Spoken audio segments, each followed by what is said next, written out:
દિલ્હી હાઈકોર્ટે સોમવારે પૂર્વ આઈએએસ પ્રોબેશનર પૂજા ખેડકરને મોટો ઝટકો આપ્યો છે. સુનાવણી દરમિયાન કોર્ટે પૂજાને આગોતરા જામીન આપવાનો ઇનકાર કર્યો હતો.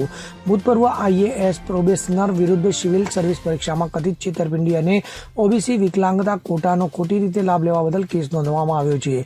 તો દિલ્હી પોલીસ દ્વારા પૂજા ખેડકર વિરુદ્ધ ગુનાહિત આરોપો લગાવવામાં આવ્યા છે. પોલીસે તેના પર સિવિલ સર્વિસીસ પરીક્ષામાં છેતરપિંડી કરવાનો અને ઓબીસી અને ડિસેબિલિટી કોટાનો લાભનો ગેરકાયદેસર દાવો કરવાનો આરોપ મૂક્યો છે. તો ઉલ્લેખનીય છે કે પૂર્વ આઈએએસ ઓફિસર પૂજા ખેડકર પર વર્ષ 2022માં યોજાયેલી યુપીએસસી સિવિલ સર્વિસીસ પરીક્ષામાં બેસવા માટે ખોટી માહિતી આપવાનો આરોપ છે.